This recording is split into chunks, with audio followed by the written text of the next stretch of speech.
Welcome to the On the Road with Al and Ivy podcast with your host, Al Handa, and featuring the music of Handa-McGraw International and the solo work of Mark McGraw.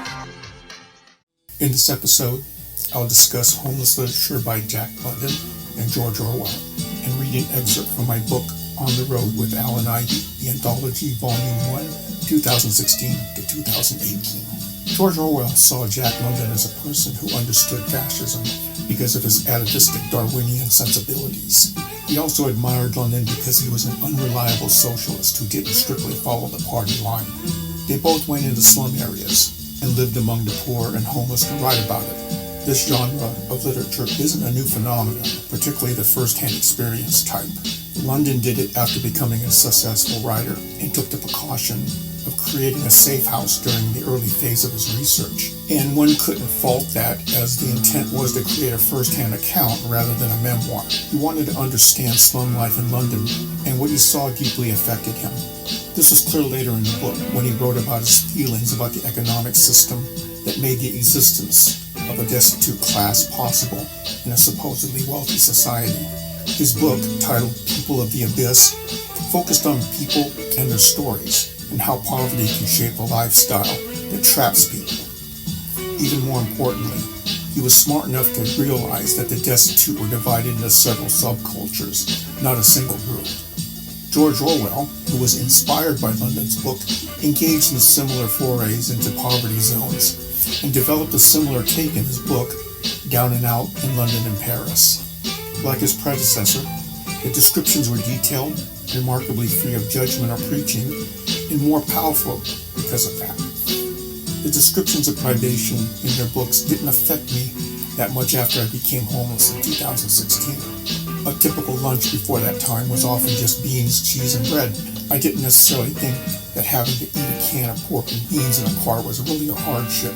What did strike me about being homeless was how important the mental aspect was, and the crippling effect of hopelessness and apathy.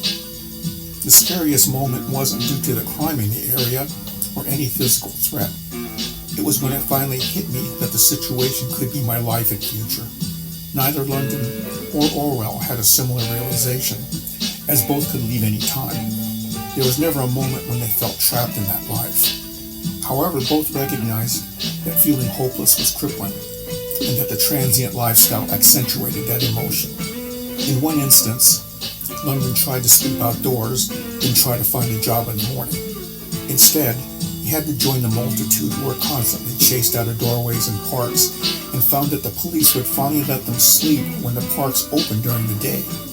Exhausted, hungry, and with rain coming, he gave up and returned to the safe house. The sight of homeless people asleep on park benches during the day is generally dismissed as booze or drug-fueled stupors, and indeed, that can be the case.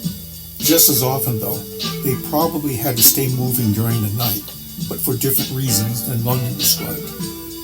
I devote a couple of chapters to having to sleep outside in my Vela serial novel, On the Road with Al and Ivy, the novel. I've stressed the importance of having a car in past blogs, and that keeping it running was a priority. The reason was without it, I could end up on foot, carrying what was left of my belongings along with Ivy, and being in constant danger of being mugged.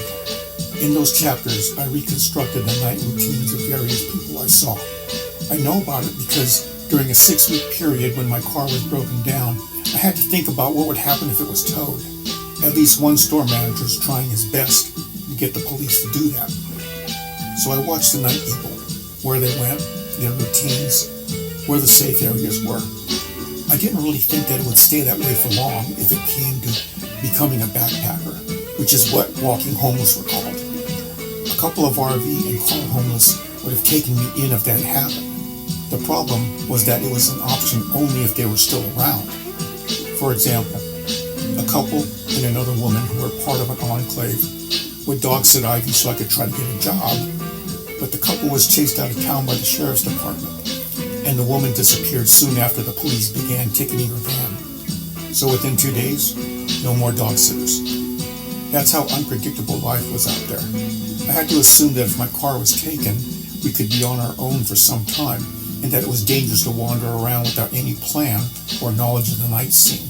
One basic rule of survival at night for a backpacker, who could also be somebody with a shopping cart, was to find a safe place to shelter in, but not to sleep, because that was risky to do out in the open. The other choice was to keep moving until the safe time near dawn, when all activities ceased. But that wasn't an ideal solution for a lot of reasons.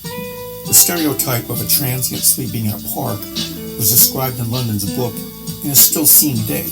His comment about it is still relevant. He asked those who might assume it was just a lazy or dissolute person to realize that it might be the exhausted sleep of someone who'd been harried and moved along all night by the police. Once he experienced the night these people endured, they became real people and faces. That's the goal of my own books, to help give the homeless faces and personalities instead of an image of an unfortunate, faceless crowd. If you've read the books I've mentioned by London and Orwell, you'll see that homelessness isn't a new phenomenon and has existed in times of great prosperity. I'll give you the book titles again. The People of the Abyss by Jack London, Down and Out in London and Paris by George Orwell.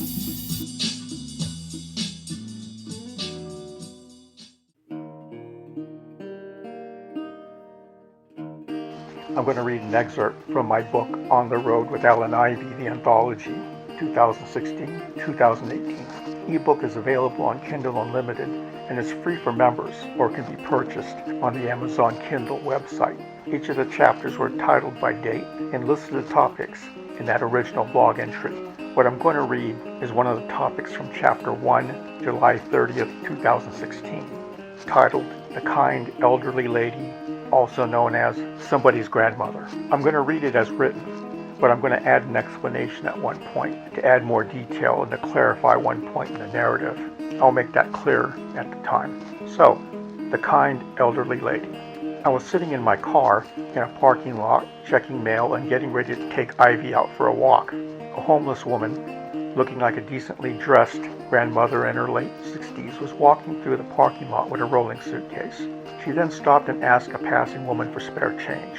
The woman looked sympathetic and began a long dialogue about the various public agencies that help the homeless, where there were shelters, about how to rise above the condition, which all sounded good on paper, and how she hoped that the cash would help.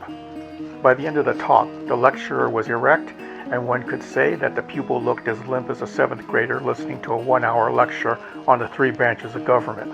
The sound of coins being dropped into a foam cup sounded like 2 or 3 quarters.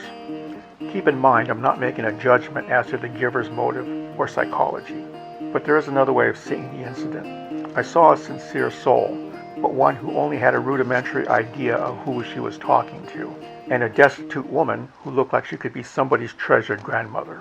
I sized the woman up as a homeless person who avoids the camps and the frequent assault of lone women, as her possessions were with her in a worn suitcase.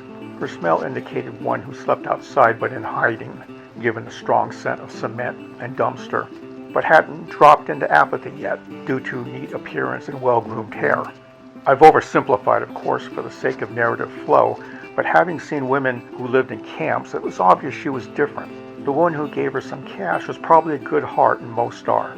I'll fill in some details, though, and consider it a deepening of knowledge about the human side of homelessness. Rattling off a list of agencies and shelters generally does no good for someone who doesn't own a car. Many of the shelters are full to capacity and aren't always safe for a lone woman to approach on foot without a car.